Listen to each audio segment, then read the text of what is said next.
Hi guys, day 78 and 79 of Big Boss Tamil Season 9. 77 டேயோட highlight என்னென்னா, நம்ம feelings பாருக்கும் கேமருக்கா பாருன்னுவாங்கல்ல, அவங்களுக்கும் அடிமை கமருதீனுக்கும் சண்டை ஆயிடுச்சுங்க. என்ன சண்டைன்னா, முந்தி ஒரு எபிசோடில் வந்துட்டு, அதாவது ஸ்டார்டிங்கில் நம்ம பாரு அவர்கள் வந்து கமருதீன் வந்து பேட் டச் பண்ண பார்க்குறாருன்ற மாதிரி வந்து ஒரு ஸ்டேட்மெண்ட் விட்டுருக்காருல, அதை வச்சு இப்போ 2 பேருக்குள்ளே லடாய்ங்க. ஆக்சுவலி பார்த்தீங்கன்னா, பாரு வந்து ஒவ்வொரு 10 டேஸ் 20 டேஸ்க்கு அவங்களோட ஸ்ட்ராட்டஜி மாற்றுறது நல்லா கிளியராக தெரியுது. ஏன்னா முந்தைய எபிசோடில் வந்து கமருதீனை வந்து தப்பாக தான் பேசிகிட்டு இருந்தாங்க. இப்போ வந்து கமருதீன் கூடயே உட்காந்துட்டு தடவிக்கிட்டு என்னென்னமோ பண்ணிக்கிட்டு இருக்காங்க. ஸோ அவங்க வந்து இப்போ எடுத்திருக்க ஆயுதம் என்னென்னா, கமருதீனை இரிட்டேட் பண்ணி கமருதீனை அமுச்சு விட்டு தனியாக கேம் பண்ணணும் அப்படின்ற மாதிரி அவங்க பிளான் பண்ணியிருக்காங்களோன்ற மாதிரி தான் வந்து நமக்கு தோணுது. சரி, கீ ஹைலைட்ஸ் என்னென்னு பார்த்தீங்கன்னா, உங்களுக்கே தெரியும், இந்த வாரம் பூரா வந்து ஃபேமிலி வாரம். ஸோ ஃபஸ்ட்டு வந்து சாண்ட்ராவுக்கு வந்து அவங்களோட ஃபேமிலி வந்தாங்க. யாருன்னு பார்த்தீங்கன்னா, அவங்க 2 குழந்தைகள். பிரஜின் வந்தாப்புல. பிரஜின் வந்து கனிக்கிட்ட வந்து சாரி கேட்டாங்க சாண்ட்ராவோட பிஹேவியருக்காக. இந்த டே 78 வந்து பார்த்தீங்கன்னா இன்னொன்று ஒரு லடாய் ஆயிடுச்சு. யாருன்னு பார்த்தீங்கன்னா, அமித்துக்கும் கனிக்கும். கனி வந்து என்ன சொல்லியிருந்தாங்கன்னா, பாரு இருக்கிற இடத்துல தான் வந்து அமித் இருப்பாங்கன்ட்டு. அது உண்மை தான். ஏன்னா இப்போ வந்து திவாகரோட பொசிஷனை வந்து அமித் எடுத்துக்கிட்டாரு. அமித் வந்து அந்த ஆல்ரெடி ஆஜானுபாகுவாக இருந்த ஒரு மனுஷன் வந்து பாரு சொல்கிறத கேட்டுக்கின்னு ஏதோ அடிமை மாதிரி இருக்கிறது வந்து நம்ம கண் கூட தெரியுது. அதை தான் வந்து இன்டெரக்டாக சொன்னாங்க.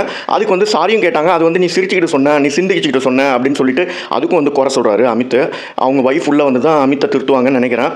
சரி, அடுத்து வந்து பார்த்தீங்கன்னா, கனியோட வந்து ஃபேமிலி வந்தாங்க. அவங்க 2 பொண்ணுங்களும் அப்புறம் வந்து அவங்களோட தங்கச்சி விஜயலட்சுமியும் வந்திருந்தாங்க.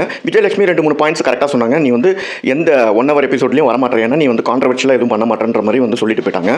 அடுத்து வந்து யார் வந்தாங்க பார்த்தீங்கன்னா, நம்ம சபரியோட ஃபேமிலி வந்தாங்க. உண்மையிலே அவங்க அம்மா வந்தோடனே கமருதீனை பார்த்துட்டு அவங்ககிட்ட என்ன சொல்கிறாங்க, இனிமேல் வந்து உனக்கு அம்மா இல்லைன்னுலாம் சொல்லக்கூடாது, அம்மா நான் இருக்கேன்பா அப்படின்றாங்க. கமருதீன் வந்து ஒரு மாதிரி கலங்கிட்டாரு.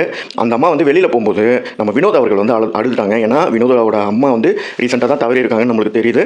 ஸோ அதுக்கு அடுத்து வந்து என்ன நடந்துச்சு பார்த்தீங்கன்னா, வினோதோட ஃபேமிலி வந்தாங்க. வினோதோட ஃபேமிலியில் அவங்க ஒய்ஃப் பாக்கியா வந்தாங்க.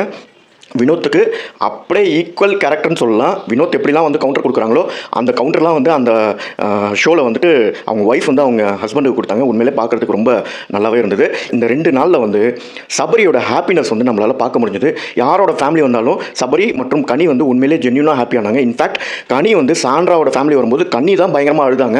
அந்த அளவுக்கு வந்து ஒரு எம்பாத்தி காமிக்கிற ஒரு கேரக்டர்லாம் வந்து கனி.